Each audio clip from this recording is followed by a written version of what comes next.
This one has stunned everyone in the F1 community. Finally, the FIA has heeded the concerns of various drivers and vehicle manufacturers. So has Mercedes finally gotten their way?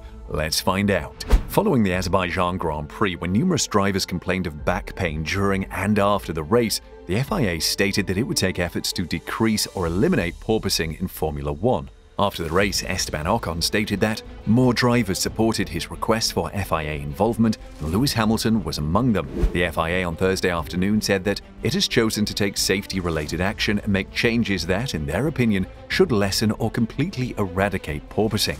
After the race in Montreal, the FIA examined each car's vertical oscillations in greater detail and established a standard for what is acceptable. Additionally, it stated that it was paying greater attention to the planks and skids of every car in the grid and their design and observed wear. The FIA also invited each team's technical managers to discuss their worries about porpoising. Before intervening, the governing body stated that it opted to consult with its medics in the interests of the driver's safety. It is considered that a driver's concentration needs to be focused on the road in a sport where competitors routinely drive at speeds exceeding 300 km per hour, and that excessive fatigue or pain experienced by a driver could have significant consequences should it result in a loss of concentration, the statement continued. The FIA has chosen to act due to their concern for drivers who have been vocal about the effects of porpoising on their health, as well as recommendations from medical staff. Following concerns from numerous drivers about the physical toll porpoising had on their bodies at the most recent race in Azerbaijan, Formula One's governing body, the FIA, said on Thursday that it would take action to limit the practice. Porpoising, or when Formula One vehicles begin to bounce at their top speeds, has plagued most teams to varying degrees this season. However, the FIA was forced to interfere this week due to a safety risk. It looks like it has two options. Whatever one it chooses will undoubtedly surprise some teams and have a significant impact on the title battle. Among the ideas is for the FIA to develop a formula to quantify how much each car bounces. Most teams would be unhappy with this because certain teams are not experiencing porpoising. These calculations, if made, may have an impact on the build of certain cars or perhaps produce troubles worse than porpoising. The second possibility is the FIA will impose new restrictions on vehicles that must be utilized by all teams. Even if they do not have a porpoising problem, teams will be compelled to stay under a certain level, forcing them to make whatever alterations to the car's setup are required. Mercedes has struggled the most with porpoising and has been the most vocal about wanting changes. Hence, the initial treatment may be harmful to them. Some of the highest speeds of the year were witnessed in Baku, where the street circuit is bumpy and has the longest straight of the year, and their troubles reached a new level. Lewis Hamilton, who was in severe pain throughout the race, afterward found it impossible to exit his vehicle due to back pain. "That was the worst race ever," Hamilton said. "Probably the most painful race I have experienced and the toughest battle with the car I have ever experienced. I'm glad it's over." Mercedes risk losing speed in the vehicle if it is forced to reduce the porpoising on its own, for example, by raising the car height. If the FIA enforced new criteria on all teams, a team like Red Bull would be forced to modify its cars even if they are not bouncing nearly as much. Red Bull team owner Christian Horner has made it plain that he wants Mercedes and other teams to make improvements. "You have a choice where you run your car, don't you?" Horner said before the Azerbaijan Grand Prix.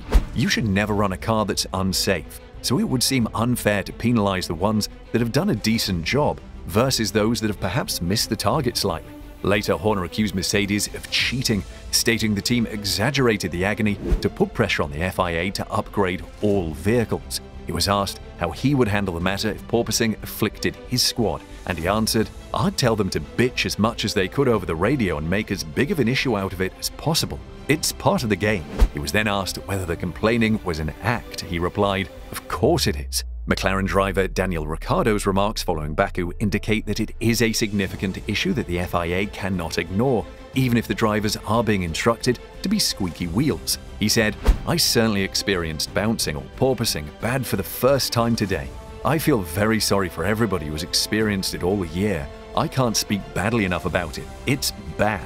F1 may finally be able to control the situation, but at least one team will be unhappy with whatever it does. One of the most difficulties teams have faced when attempting to stop porpoising has been maintaining a stable aero platform as downforce levels climb on the straights. Some teams have reported issues with the floor edges bending downward as speeds increase, increasing the amount of downforce. This sounds terrific in theory, but in fact, the more downforce there is, the faster the car is forced into the track, increasing the porpoising. This issue prompted the pre-season decision to allow teams to use a single floor stay in order to buttress the edges and decrease flexing. The FIA will let teams take 2 further measures to enhance their flooring. They will be allowed to place an additional stay in front of the previously adopted one, as Mercedes has already done. Teams will also be allowed an extra thickness on the top surface of the floor, even if it exceeds the volumes allowed by the regulations or breaches local curvature requirements. Assuming that these changes are successful in minimizing porpoising, in such a situation the FIA will propose a formal rule change for teams to vote on before the World Motorsport Council adopts it. One of the things that the FIA discovered at the Canadian Grand Prix was whether a car might be deemed to have excessive vertical accelerations when it bounces. This was initially explored by examining more thoroughly the strategies used by different teams to reduce skid wear and the patterns of plank and skid wear on the cars. The FIA also wanted to establish an aerodynamic oscillation metric (AOM), which would allow them to determine whether vehicles were porpoising excessively. This was achieved by studying a sensor already placed in autos near their centers of gravity to determine vertical acceleration in the hopes of agreeing on an AOM value to set a maximum limit. When this number is in place, teams must retain their ride height, vertical stiffness, and aero configuration. Failure to follow the AOM number has an obvious repercussion. The FIA has warned teams that if their vehicles bounce excessively and violate defined limits, they may be banned from a race. This would be continued in 2022 F1 Technical Regulations Article 1.3, Dangerous Construction. According to the regulations, stewards may reject a vehicle whose design is deemed unsafe. Whether or not sorting the AOM is a success or proves unfeasible, the FIA is committed to developing better standards that will address the porpoising problem in 2023 and beyond.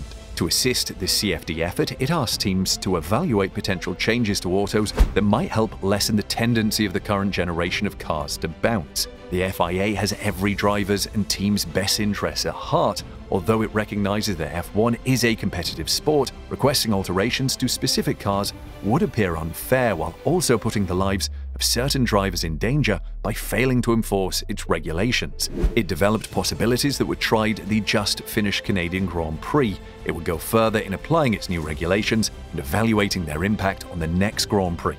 The world is watching the FIA more than ever before, hoping that its decision has no unintended consequences. The next Grand Prix might be the first race to see the implementation of the FIA's new rules designed to dissuade Formula One vehicles from porpoising. Is taking this step the right thing to do at the moment? Comment below.